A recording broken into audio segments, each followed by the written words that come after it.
Only 3% of men over 65 lift weights consistently. 3%. I've spent 10 years studying men in their 60s and 70s who look better than guys half their age, and that number? It floors me every time. Because those men aren't just outliers, they're rewriting the entire aging playbook. And the gap between them and everyone else, it's widening fast. The statistics on older men and fitness, they're brutal, honestly. But they reveal something most people completely miss. This isn't about vanity or proving anything. It's about scarcity, biological reality, and why your body at 65 might be your secret weapon. So drop a comment right now. How old are you and do you strength train? Because the biology behind this, nobody explains it correctly. Number 1, the rarity factor. That 3% statistic, it's from CDC data, and it gets worse before it gets better. After 30, men lose 3 to 8% of their muscle mass every decade. Sounds manageable, right? Except after 60, that rate accelerates. By 70, the average man has lost roughly 40% of the muscle he had in his prime. 40% gone. And most men, they accept it. They call it aging. They buy bigger pants and blame their metabolism. But those men in the 3%, they're not losing anything. Some are actually gaining. They're maintaining 85 to 90% of their muscle, sometimes more, because they're sending their bodies a signal the other 97% aren't sending. Strength training isn't just exercise for them. It's communication. It's telling your biology, we're not done yet. From where I sit, watching this for a decade, the contrast is staggering. You can spot a man who lifts from across a room, not because he's massive, because he moves differently, carries himself differently. There's a solidity there that doesn't come from good genes or luck. It comes from showing up week after week and doing something most men won't do. And the thing about rarity? It compounds. You're not just rare physically, you become rare psychologically, because discipline in one area bleeds into everything else. Your health outcomes improve, your confidence shifts. Even attraction dynamics change, and yes, that matters at 70 just as much as it did at 40. A fit 70-year-old man isn't common. He's an anomaly. And in a world where everyone's looking for an edge, being in the 3% is about as sharp as it gets. But rarity alone doesn't explain the full picture. Because the real question is, why does this work? Why can a 68-year-old man build muscle at all when everything you've heard says he's past his prime? That's where the biology comes in, and most doctors get this part completely wrong. Number 2, the biology nobody explains correctly. Biology lesson, but not the boring kind. Your body after 60 doesn't work the same way it did at 30. That's not pessimism. That's just fact. But most trainers and doctors miss the critical detail. It still works. You just need to speak its language louder. It's called anabolic resistance. Essentially, your muscles become harder of hearing. At 30, a moderate workout sends a clear signal to build and repair. At 65, that same workout barely registers. You need roughly 40% more stimulus to get the same response. More weight, more intention, more consistency. This is where most men go wrong. They think aging means going lighter, easier, gentler. So they grab the 10-pound dumbbells and wonder why nothing changes. You're whispering when your body needs you to shout. Testosterone drops. Yes, everyone knows that, but strength training raises it significantly. Same with IGF-1 and growth hormone. Your body still produces these, but only when you give it a reason to. Heavy lifting is that reason, not curls with soup cans, not walking. Actual load on your muscles and bones. And strength gains? They come faster than size gains after 60. Your nervous system adapts quickly. Neuromuscular efficiency improves in weeks. You get stronger before you look bigger, which means the scale and mirror might lie to you for months while your body is actually winning. I used to coach men over 65 with kid gloves.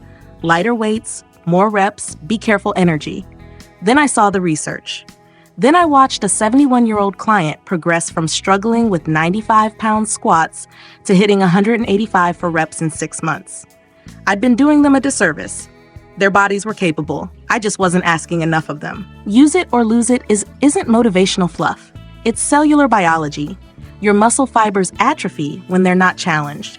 Your bones thin when they're not loaded. Your body is ruthlessly efficient. It discards what you don't prove you need. So, biology aside, how does this actually translate when you're in the gym? Because theory is useless if you can't apply it. Number 3, what the data says about training. Practical application. The numbers don't lie, and they're surprisingly straightforward. Frequency first, 3 to 4 times per week, minimum, not negotiable if you want results. Your muscles need consistent signaling, and once or twice a week doesn't cut it past 60. The research is clear on this. Frequency trumps single-session volume for older lifters. Volume? 10 to 20 sets per muscle group per week. That's total sets across all your workouts. Sounds like a lot, but spread over 3 or 4 days, it's manageable. 2 exercises, 3 to 4 sets each, twice a week per muscle group. Done. Intensity is where men get timid. You need to lift between 70 and 85% of your 1 rep max. That's heavy enough to challenge you, light enough to maintain form. If you can do 15 reps easily, you're not in the zone. Aim for 6 to 10 reps where the last 2 feel hard. That's the sweet spot. Exercise selection. Compound lifts dominate. Squats, deadlifts, presses, variations of these. They recruit multiple muscle groups, spike hormones, and build functional strength. Isolation exercises have their place, but your foundation should be built on movements that mirror real life. Standing up, pushing, pulling, lifting things off the ground. Recovery is non-negotiable. You need 48 to 72 hours between training the same muscle groups. Your body repairs slower now. That's just biology. Training legs Monday and Tuesday, you're sabotaging yourself. And grip strength. This one's critical. It's the single strongest predictor of longevity and independence in older adults. Weak grip correlates with higher mortality risk. Strong grip? You're statistically more likely to live longer and maintain autonomy. Farmers' carries, dead hangs, even just squeezing the bar harder during lifts. It all counts. Men who train consistently past 60 show 30% lower all-cause mortality. They maintain bone density equivalent to men 15 years younger. Their cognitive function scores rival non-training men in their 40s. But statistics don't capture the full picture, because the real advantage, it's not just physical, it's the scarcity itself, and why being one of the few actually changes how you move through the world. Number 4, the scarcity advantage. Statistics are useful, but scarcity, that's where things get interesting. In a room of 100 men your age, only 2 others are doing what you're doing. 2, that's not just rare, it's statistically invisible. And whether you realize it or not, people notice. Attraction doesn't stop at 70. It shifts, sure, but it doesn't vanish. A fit man at that age turns heads, not because of vanity, but because he represents something most people have written off as impossible. Discipline made visible. For married men, spousal attraction shifts. For single men, the dating landscape changes entirely. You become the exception, not the rule. But it goes deeper than romance. Competence in one area signals competence everywhere else. A man who can deadlift at 72 is assumed to have his finances in order, his mind sharp, his life handled. Fair? Maybe not. True?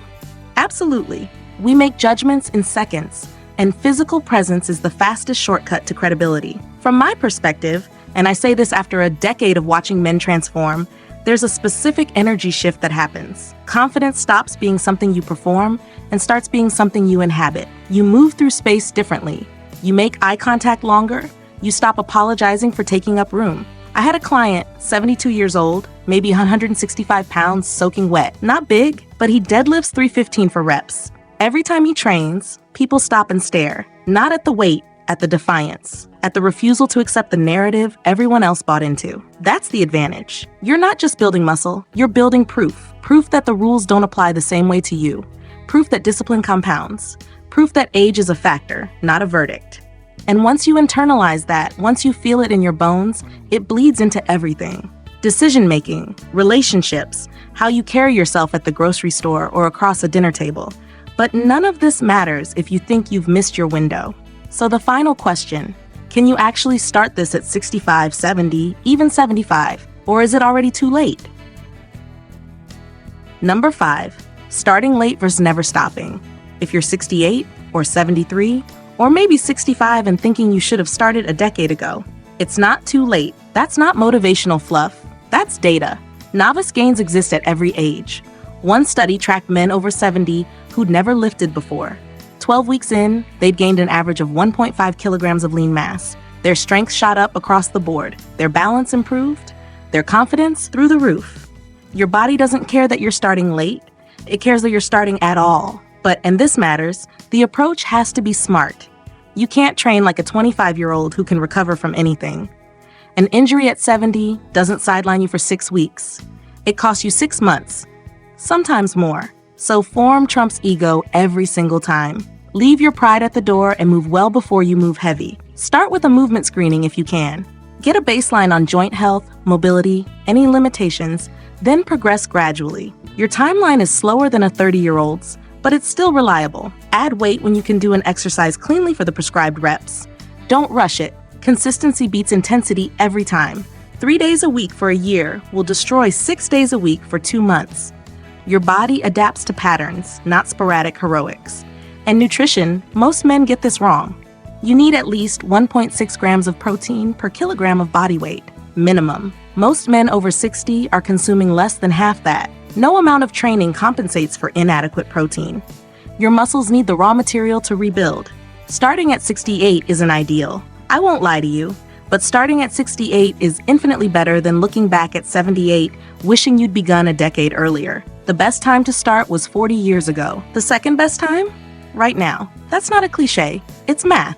Every week you delay, the gap widens. So you've got the biology, you've seen the data, you understand the advantage. Now comes the decision. What are you actually going to do with this? The statistics on older men and fitness. They're bleak. 3% lift weights consistently, 40% muscle loss is the standard trajectory. Most men shuffle into their 70s weaker than they need to be, accepting decline as inevitable. But you're still here, 15 minutes in. That alone tells me something about you.